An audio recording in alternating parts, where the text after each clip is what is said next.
What is up, everybody? Welcome back to the Montana Method podcast from an undisclosed location in Miami.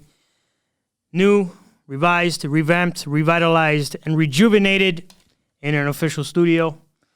Today, in honor of the newly rejuvenated Montana Method podcast, I'm going to go over something that I've been working on, a passion project of mine, my second book. I'm going to tell you some of the elements I have in here, some of the things I live by, and some of the things I'm going to stand by as I do future episodes. These are going to be called Montana's Manifesto, the commandments of the game. I've been out here hustling all my life. Every day we get into it. Really out here in these streets. That's day and night. Like there's nothing to it. When I was going through it, dog, I never got your call. I never asked for nothing, no. But now I want it all. Promise I'ma do it. Came from rags to riches, rags to riches. Came from rags to riches, rags to riches. Came from rags.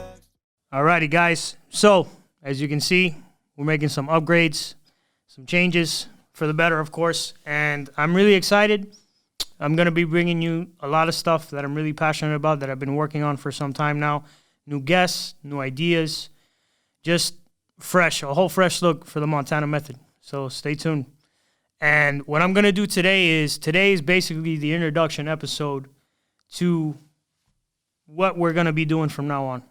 Whenever someone gets introduced to my channel, I want you to show them this video first, and it's basically going to give them an idea for the basis of what we're about here, what I'm about specifically, and the value I want to bring to other people. So specifically what I'm going to get into is a project I've been working on for like few months now. It's probably going to take me a few more months to get it all done. And it's my second book. If you know me, I'm the author, writer, Montana Method. That was my first book, and I got it launched in March of this year. You can get that on Amazon. And, of course, it got me really inspired, and I realized what the first book could have been if I wrote it in a different way.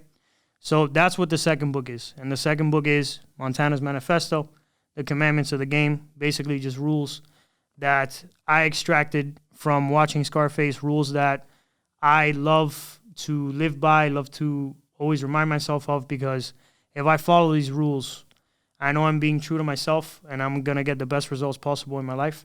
So here we go. The first one, rule number one, it's it's inspired from one of my favorite scenes in the movie where you guys remember they're working in the cafeteria. They were supposed to get hooked up with these good jobs after they do that Rebenga hit in Freedom Town in the tents. And all of a sudden, Tony's pissed, and he's like, coño, look at this. Look at these onions, we're here washing dishes, and we should be picking gold from the street. And basically, this scene, this line, what it tells me is, you got to be hungry. No matter what circumstances you find yourself in life, your hunger, your desire, your ambition, that itch in the bottom of your stomach, right? That can't go away. That can never go away. That always has to be there no matter how bad you're doing, how low of a low you're at, or how high of a high you're at, right? Because hunger can be destroyed by difficulty, and it can be destroyed by success as well. I'm sure you've met people who have attained many things in life and then lost it all. Why? It's because they weren't hungry anymore. They weren't they didn't have that basic instinct in them. They didn't have that hunger, that drive that got them, to where they wanted to be. And then since they stopped doing the things that got them to a successful place in life, they stopped getting the things they were getting. They stopped getting the success, the accolades, the material possessions, whatnot, so on and so forth. If we're applying this to the gym, they're not fit anymore. You know what I mean? I'm sure you've seen pictures of people when they were young in their prime, when they were fit, and then all of a sudden they got a few kids, they're married, and they're out of shape.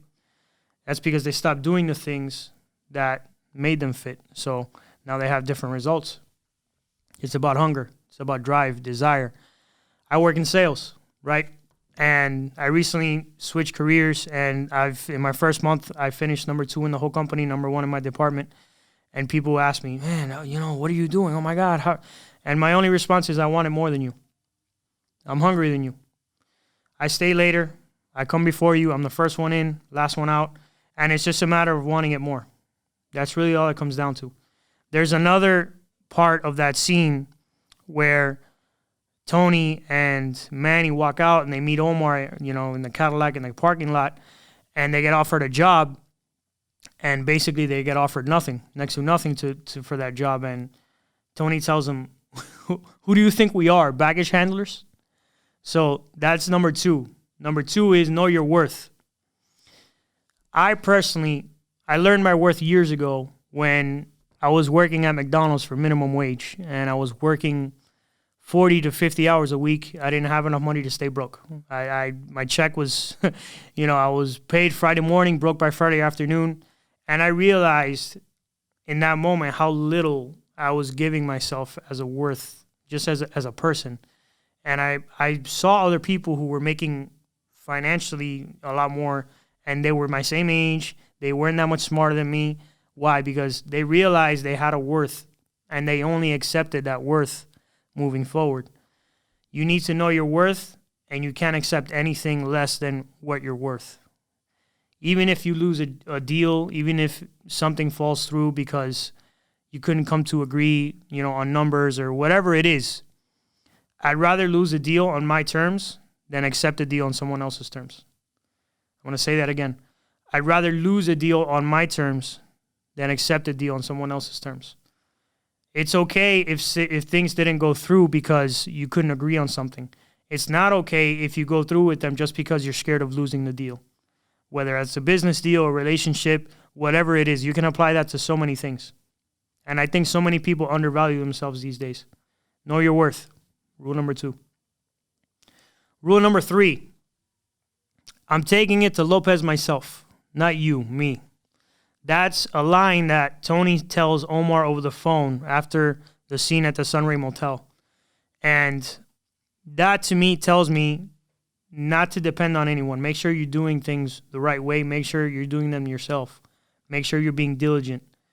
Fool me once, shame on you. Fool me twice, shame on me, right? So basically it's Omar made the mistake of sending them to the hotel and not verifying the situation. And because he didn't verify the situation, he put Tony and Manny and the rest of them in a dangerous spot where they almost died and got one of their friends killed. So what did Tony do? Instead of letting Omar take charge again, he was like, I'm taking charge and I'm going to do this myself. So it's the same thing in life. Make sure things are getting done right. There's an old saying, what's it? If you want things done right, you got to do them yourself. In a lot of cases, that's the way to go. Me personally, I'm a person that I'm very proactive. I don't beat around the bush, right? I'm very direct. And in situations where I know certain people aren't going to put in the effort that I'm going to put in, I go ahead and I do it myself. Why? Because if I do it, I know how it's going to get done. If I leave it up to somebody else, guess what? The chances are that's probably not going to get done. Or if it gets done, it's not going to get done right. So always make sure that if something isn't to your liking, or if you know it's a risk because you're letting someone who might not get the job done right do it yourself. Go to the source. Don't leave things up to chance, basically. Make sure you get them done and get them done right. So number 4 is if everyone remembers the Babylon Club, when they go in for the first time, if Frank and Tony are talking over here by the club and they're looking around and they're seeing different people and they see the fat guy in the corner called Nacho Contreras, right? And Frank tells Tony, he's a real Hazr, right? So what's he saying here? Hazr is a Yiddish word for pig. It's a greedy person, right? So he's saying don't underestimate the other guy's greed. What does that mean? When you're in environments every day, it could be as simple as a work environment, it could be the gym, it could be just a social setting. Never underestimate the greed of other people. Meaning, don't trust people. Don't be so easy to trust. You gotta have a set of parameters where people have to pass these parameters in order to earn your trust. I'm not saying be distrustful of everyone and just be this lone wolf. What I'm saying is there has to be standards to be in my circle. There has to be standards to earn my trust. There has to be standards to be a friend of mine. There has to be standards to me by my business partner. Because at the end of the day, I personally, through life, I've been put in many situations where other people took advantage of me. But if I think back to those situations, was it really their fault? Or were they already giving me signs that they could have done things like this, right? I'm sure some of you are good people, and I had a good heart too, and you wanted to give them the benefit of the doubt. But at the end of the day, if someone's giving you signs of what kind of potentially bad thing they can do, why give them the benefit of the doubt? You don't have to cut them off. You don't have to be a bad person. I'm not saying do bad things to them. What I'm saying is put yourself in a position to win. Don't put yourself in a position to lose. And here, don't underestimate the other guy's greed. Is just don't put yourself in situations where you know there's a possibility where something can go wrong. Use your judgment. That's all I'm saying. We're almost done, so 2 more. Lesson number 2, don't get high on your own supply. Everybody remembers that line, right? When Elvira starts talking to Tony. And this specifically spoke to me, and it told me something totally different than what most people think when they hear this, right? So some people think don't get high on your own supply, and they think, don't, like if you have a product, don't use it. I mean, in this case that we're talking about cocaine, but you can relate this to anything. You could be selling chocolate, toothpicks, clothing, whatever. If you start burning up your own product, guess what? You're not going to make a profit. So this to me specifically, aside from that, it said, don't buy into your own hype. Beware of your ego. Stay humble. Don't get high on your own supply. Don't buy into your own hype. When you're up here, make sure that your ego stays down here, because if your ego matches hype, that's where things get rocky. That's where you end up dead in a fountain in your own house.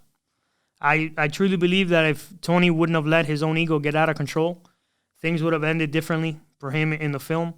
And in life, it's the same thing. Whenever you let your ego get out of control, whenever you get cocky, there's a difference between cocky and confident, right? So don't get cocky. It's good to be confident. It's good to believe in yourself. It's good to know what you're capable of. It's not good when you're arrogant, right? So make sure you're not being arrogant. Arrogant is when you don't back up what you say, right? Then when you're bragging. Confidence is executing and having results, not just yapping. Most of the time, I love boxing. I'm a fan of fighting, right?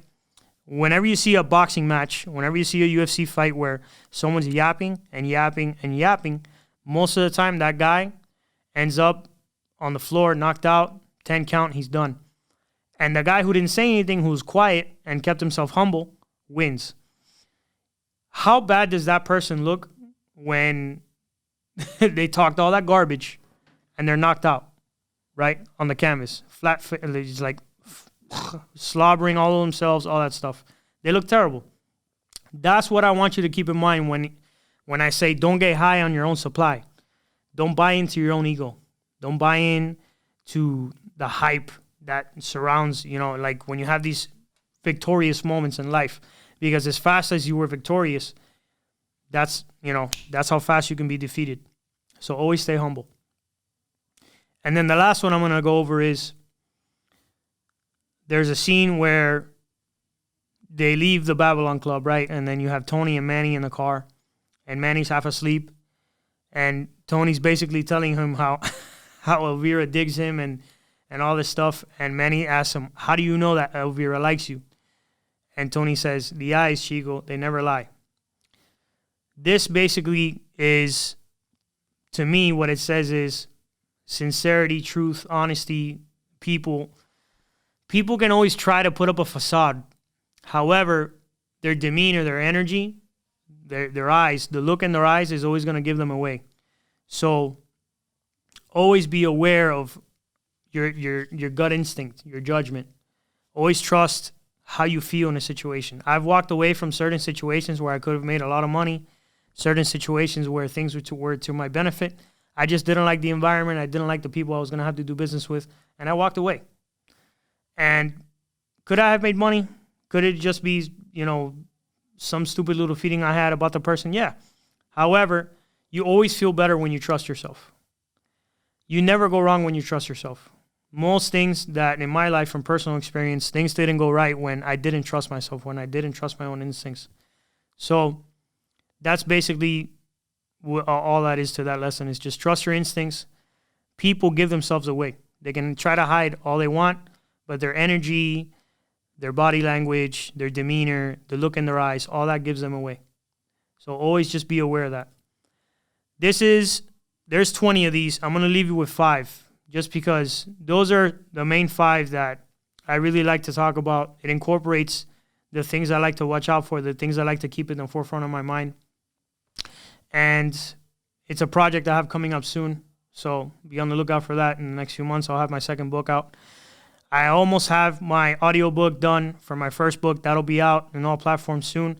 I'm going to be celebrating the launch date pretty soon. I'm going to have a special podcast airing on that day in a special yet to be announced location. And as you guys know, my good friend Richie Rich has the theme song to my podcast.